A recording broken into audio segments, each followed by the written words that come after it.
Hi, this is Kristin at Massanutten Country Corner here on Earth Day. We just wanted to talk about the plastics in the garden industry and what a huge problem it's becoming, and try to come up with some ways to make it better, and just wanted to talk about some of the issues related. Plants are one of the most earth-friendly things you can do, and we get our food from plants, and it feeds the pollinators that we need and all the insects that we actually need. Um, and the plastics are just becoming a huge issue. So we have pots and I'll show you a rack of pots. We usually have them coming out of our ears, but we're using a lot of them this year. But it's Earth Day, and we're also having 20% off all plants today, as far as, and along with rocks and minerals as well. Anything from the earth. And we wanted to address an issue that we have in this country with the garden nursery trade industry, with plastic pots and all the plastic waste that we have. I'm a big recycler. I started in 1988 when I got out of the fire academy and went to the first fire station. There was a guy on my shift, Conrad Kurtz, may he rest in peace, who forced our entire shift at the fire station to start recycling.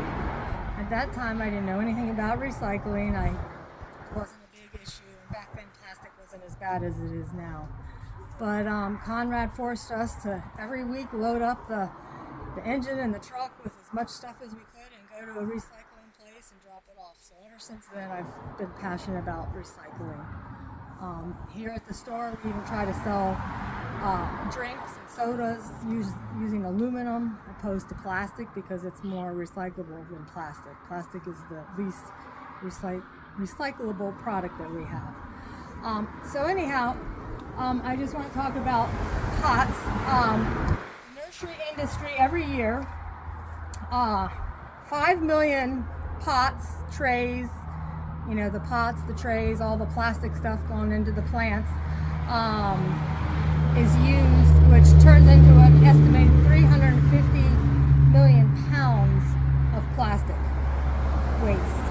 In the mid-19th century, that's when the farmers and growers switched from terracotta pots and burlap, and they switched over to the plastic pots. And it's grown since then. Plastics actually disintegrate into microplastics. They leach into the garden soil, there's BPAs and some other stuff, and I'm not a scientist. I'm just looking at what I've seen and realizing that there's an issue. Plants can take up microplastics through their roots, and it leaches through the roots and goes into the roots and leaves. Another thing is 1 acre of farmland using plastic weed barrier creates 100 plus pounds in the landfill of plastic every year. So if you have 20 acres of farm that someone's using plastic barriers, that all ends up in the landfill every year because it can't be recycled. The one thing people don't realize is plastic, the trays can't be recycled. I have some here. The trays, most of them are not recyclable. Some of them will have a number on them. This one does not. I can show you the pots. I'll show you. But most of them are made out of a low-grade plastic that there's no need for. They can't be recycled into other stuff, like some of the food containers that we use. That's made from a higher quality plastic. The reasons they can't be recycled: contamination. The landfills won't take them because they're usually dirty in them, and people don't rinse them. The scanners at any recycling places can't read the black numbers on them. And usually I think they're number 5s, and most recycling places, I know here in Page County, they only take 1 and 2 plastics. They can't use the other numbers. So a lot of people buy the plant pots, and they think that they can recycle them, and they can't. They're just trash. They're thrown out. Here at Massanutten Country Corner, every year we accept pots, trays back. This year I've been growing plugs, and I've washed and sterilized hundreds and hundreds of pots to reuse, as opposed to buying new ones.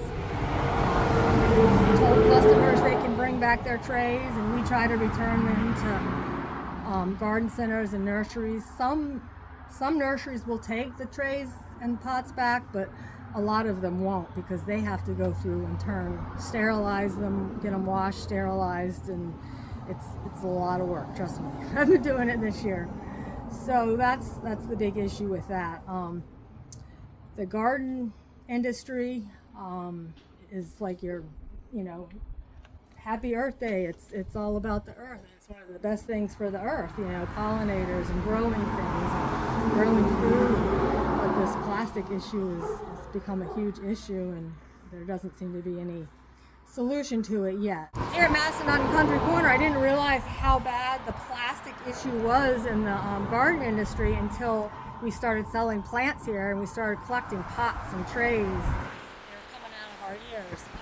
That's when I really started realizing how bad of an issue the plastic is in this industry.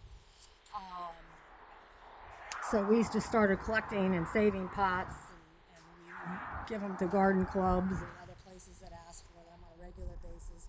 Customers ask us if they can return their pots, and so we tell them they can drop them off here, and as long as they're not broken, we'll reuse them or have someone reuse them. The other issue with the plastic weed barriers release toxins that people use in their gardens. They release toxins and microplastics into the soil, which also prevents water and airflow. So if you're using a weed barrier over your plants, that's not necessarily good. It keeps the water and airflow from getting to the roots. It also suffocates microbial life that carries essential nutrients to, such as nitrogen to plants. So that's another reason. Every house I've moved into had the plastic weed barrier down, and every house I've spent hours and hours pulling the weed barriers up, and once I did, the plants did so much better. So that's just first-hand knowledge from pulling them up. After COVID, plastic production rose 390 million tons. China is the top plastic production place in the world, producing a third of the world's plastic. Total production exceeded 1 billion tons by the end of 2019, and it's into the thousands by 2060, I believe.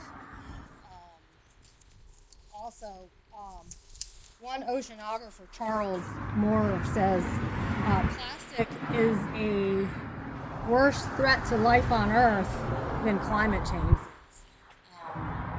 It's just everywhere. I've talked to people that have come in the store. One guy, his son was, I think, in the Coast Guard, and they're out in the middle of the ocean, and they came across a huge acres of plastic floating in the middle of the ocean. I've heard that multiple times. I've seen pictures of that. So it's up to all of us to try to, ease up on the plastic waste and try to think about it instead of just, buying it all the time and then throwing it in the trash.